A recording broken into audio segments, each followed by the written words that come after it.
Hey, y'all, what's going on? What's going on? Welcome back to another episode of the Zolian podcast. This time it is the New Year's Eve special. I just wanted to let you guys know that this year was the fastest year ever. It just flew by. I mean, listen, it felt like yesterday I got you know what I'm saying, the katana, okay? The 19, okay? I got the big oof, okay? The big koofy, okay? The big cough time, okay? The not so good times, the headache day, okay? I don't know how else to say it without getting in trouble because the AI too good now. The AI gonna start talking to me one day, be like, "You're not supposed to say that word, Yin." Anyways, this channel has gone through a lot of changes, especially this past year. This year had like a lot of ups, a lot of downs, a lot of delays, a lot of gaps. Many apologies there. We had a lot of changes. A lot of things happened this year that I did not, that were unprecedented, that could not be predicted. You know, when I got sick, that changed the entire motion of where the year was gonna go. It really did. It made me made certain decisions that I made during the turning point of the year, where I had relatives pass away and I had to fill some shoes in. I said, you know what? You know, life is short. You know, my family is more important to me than some job. And I left. And some things were great about leaving. You know, I moved. Some things were not so great. You know, when you leave a place that you're used to, you're going to have a lot of things change when you go to a new place. You're going to miss a lot of things. There's also things that I don't miss that are severely improved. Okay, so I look at everything from the two sides of the coin. I don't look at things half empty. I'm more of a half glass full kind of guy. I keep it positive no matter what happens. Okay, you know, I met a lot of people this year who were very negative. I met a lot of people this year who were very positive. And my life has been improved severely by both situations. I learned a lot from the negative people, right? I learned what not to become. I learned how to navigate life better. I learned how to take the life by the reins, by the horns, and make life mine. And I also learned, you know, how to be more uplifting, how to be more, you know, hardcore as far as being driven, right? Being firm in my beliefs. One thing I learned this year, that out of most of than any other year, most of all, was how to have inner strength of mind when it comes to what you want to do. Let me give you a better example. Strength of mind is when I say something, right?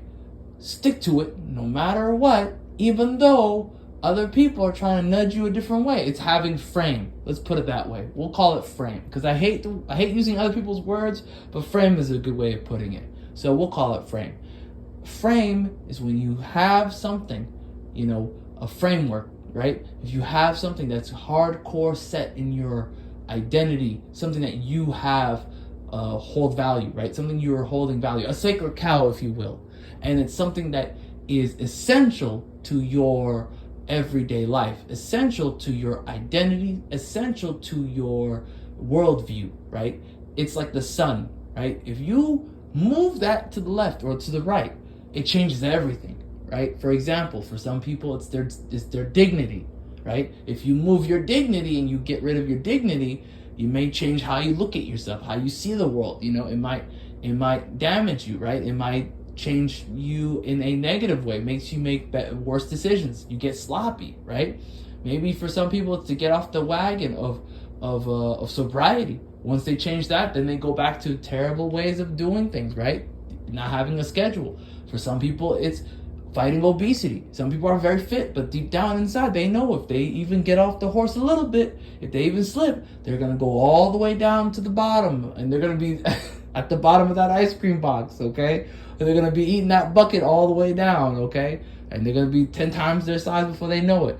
People know themselves, right? By using that frame, they know themselves. They know what they're capable of, what they're willing to give up, what they're not willing to give up, what they're willing to compromise, what they're not willing to compromise. This year was a good year for me. It challenged me. Hey, are you still willing to continue with your dream of being a writer? Are you still going to be about this, or is it not that important to you? And I realized, no, I want to keep doing this. I'm not going to stop. So I changed how I did the channel. Like, I'll talk about stuff that are relevant as far as, controversies are concerned. But I'm not going to dwell on the drama. I don't care about views. I think that's what really changed me, was not caring about views. Obviously, I would love for the channel to grow and be big and be all this amazing stuff. But really, if I'm going to sacrifice what the channel is about for views, that's not who I am.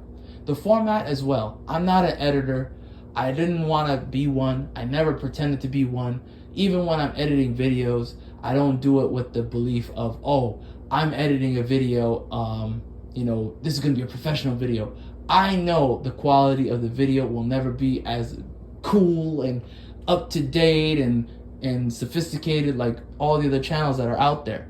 But I know what I'm saying, the content of what I'm talking about is higher than what most channels are offering.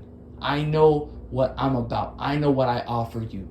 I have a way of going about looking at the world. I have a way of being nuanced, right? That most people are not able to. Because in this world, it's all about the extremes.